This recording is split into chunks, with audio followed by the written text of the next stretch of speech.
Bom dia, Marcão, boa tarde, boa noite. Não sei que hora você vai estar vendo esse vídeo. Mas enfim, meu nome é Calil e eu e meu grupo nós iremos falar sobre Casa de Pensão de Aloysio Azevedo.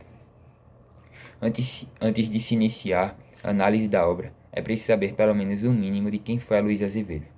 Aloysio Azevedo foi um diplomata, caricaturista, jornalista e escritor brasileiro, sendo também, além disso, um crítico impiedoso da sociedade brasileira e suas respectivas instituições, analisando também os problemas que eram encontrados nela.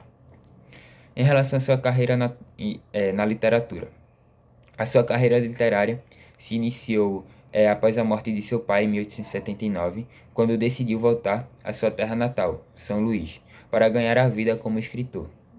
Nesse mesmo ano ele publicou sua primeira obra, que foi um romance romântico chamado Uma Lágrima de Mulher. Esse romance foi marcado por um extremo sentimentalismo, que tinha o objetivo basicamente de ganhar um público-alvo, que eram aquelas pessoas fascinadas pelo romance nesse período. Mais pra frente, em 1881, se eu não me engano, ele publicou uma de suas obras mais importantes e mais marcantes, que foi O Mulato. O Mulato, ele foi uma obra responsável por dar início ao viés naturalista na literatura brasileira e também foi de caráter abolicionista e criticava o problema racial, a discriminação racial do período. Então dá para perceber o peso, o quão importante essa obra foi para o período, né? Que era um período basicamente onde ainda se encontrava a escravidão no país. Bom, em 7 de setembro de 1881, ele retornou para o Rio de Janeiro, decidido a dedicar o resto de sua vida à literatura, onde ele deu início a um grande legado, que a gente já conhece, com contos, romances, obras naturalistas, enfim. Bom dia, boa tarde, boa noite, professor Marcos Dantas. Meu nome é Vinícius Silva de Almeida e hoje eu vou falar sobre o contexto histórico e os personagens do livro Casa de Pensão. Bem, primeiramente o contexto histórico foi no século XIX, né? E a obra foi baseada num fato real, a questão Capistranho, crime que sensibilizou o Rio de Janeiro entre 1876 e 1877, envolvendo dois estudantes em situação muito próxima à de Aloysio de Azevedo. Bem, agora eu vou falar sobre os personagens. O primeiro é Amâncio, que é um jovem preguiçoso. O segundo é Campos, que é pai do amigo de Amâncio. O terceiro é Hortesia, a mulher de Campos. O quarto é Coqueiro, o dono da pensão. O quinto é Amélia, a irmã de Coqueiro. O sexto é Brizarde, a esposa de Coqueiro. O sétimo e oitavo é Lúcia e Pereira, os hóspedes da casa. E o nono e décimo é Pava e Simões, dois amigos muito gananciosos. Olá, meu nome é Herbert, sou do segundo ano D e vou fazer um resumo da obra Casa de Pensão de Aloysio de Azevedo. A obra se inicia contando a história de Macedo. Conta desde a sua infância, né? Conta a história desde quando ele era mais novo, mostrando a realidade dele. Ele era de uma família rica lá do Maranhão, porém sofria com alguns problemas, apanhava em casa, apanhava na escola, contraiu sífilis. E aí isso fez parte do caráter dele. O caráter dele que foi se apresentado mais na frente da história. Após um tempo, ele sai do Maranhão e vai para o Rio de Janeiro para cursar a faculdade de medicina que ele queria tanto. Quando ele vai para o Rio de Janeiro, ele, claro, tem o intuito de ir para medicina, mas ele também pensa nas festas, na farra, na algazarra. E aí quando ele vai, ele se hospeda na casa de um dos amigos dos pais dele.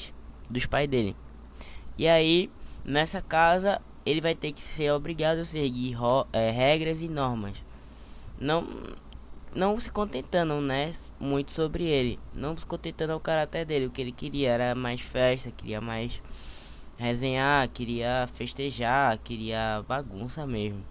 E aí, durante o tempo, ele conhece um amigo que lhe apresenta, um amigo da faculdade que lhe apresenta toda essa vida e ele fica deslumbrado. Esse amigo que ele conhece apresenta outro, que no caso é o Coqueiro. Esse Coqueiro chama ele para viver na casa de pensão.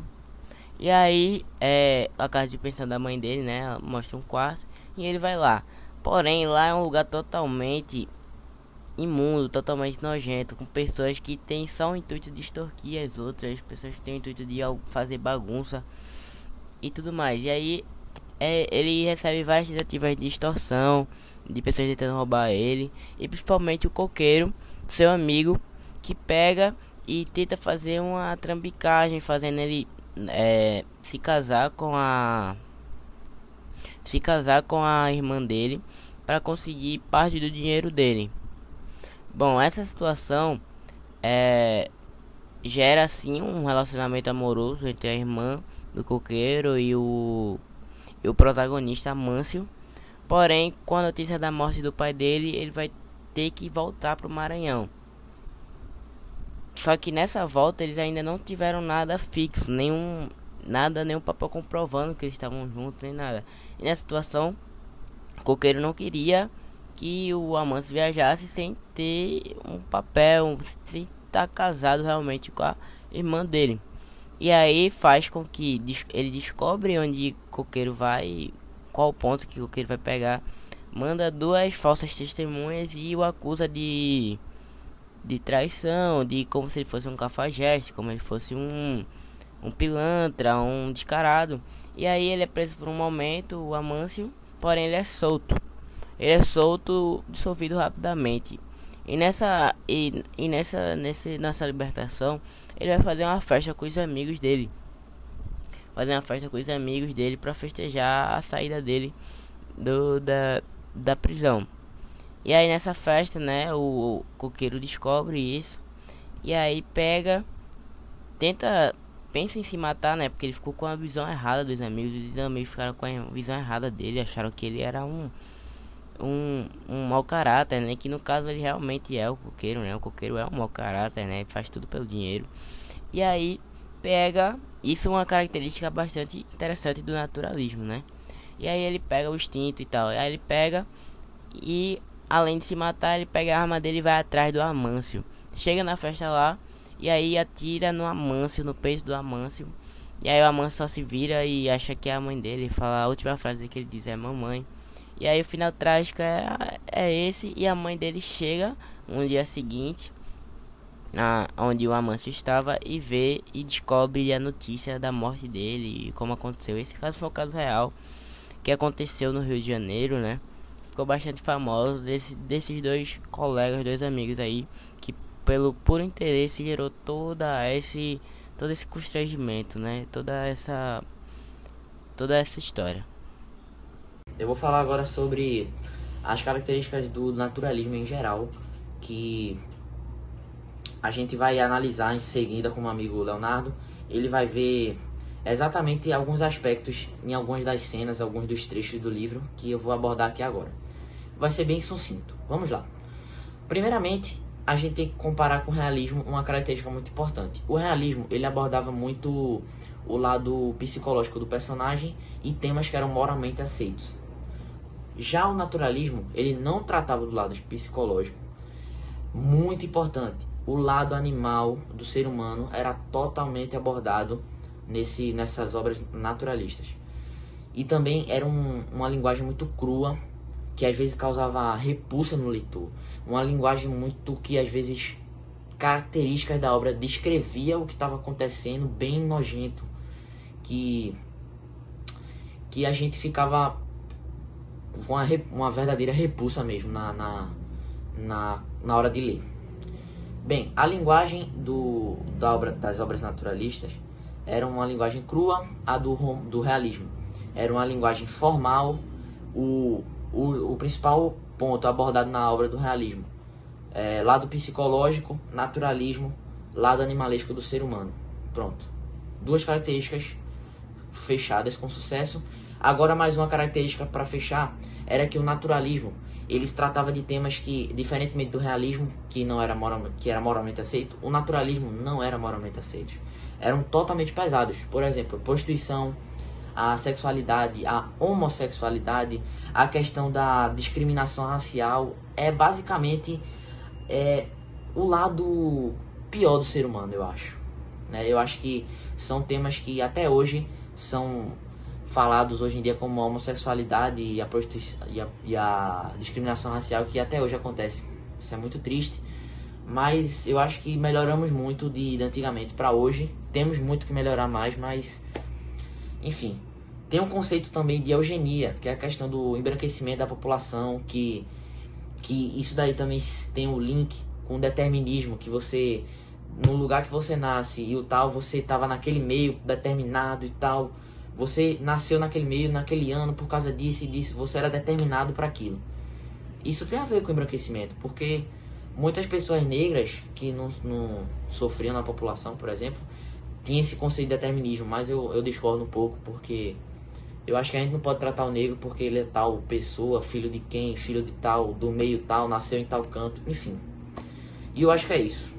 E dando um resumo aqui, naturalismo, foco nas camadas baixas, lugares degradantes, lado animalesco do ser humano, zoomorfismo, linguagem crua, muitas vezes causava nojo e repulsa no leitor, e temas não moralmente aceitos e pesados, como prostituição, sexualidade e tal, que a gente já falou antes. Bem, é isso. Eu acho que eu dei uma contextualizada, até porque o vídeo não pode não ser muito longo. E é isso, eu acho que eu dei o contexto do naturalismo. Valeu, Marcão! Bora, papai! Bom dia, meu nome é Leonardo Pereira e hoje eu vou falar um pouco sobre a obra Casa de Pensão, composta pelo autor Aloysio Azevedo. Bom, dando continuidade ao que o Lucas falou, neste livro o autor estuda as influências da sociedade sobre o indivíduo sem qualquer idealização romântica, sendo de forma rigorosa a realidade social, trazendo para a literatura um Brasil até então ignorado. Casa de Pensão é uma espécie de narrativa intermediária entre o romance do personagem mulato e o romance do lugar cortiço. Como em Um Mulato, todas as ações ainda estão vinculadas à trajetória do herói, nesse caso, a morte de Vasconcelos, mas como em O Cortiço, a conquista, a ordenação e manutenção de um espaço é que impulsiona, motiva e ordenação. Espaço e personagens lutam lado a lado para evitar a degradação. Bom, as teses naturalistas, especialmente o determinismo, alicerçam a construção das personagens e das tramas. Bom, a obra Casa de Pensão foi um romance naturalista de 1884, em que o autor da carreira diplomática bastante acidentada move personagens que se coadunam perfeitamente com análises dos críticos, que são tipos de regra grosseiros, não se distinguem pela sutileza da compreensão nem pela frescura dos sentimentos.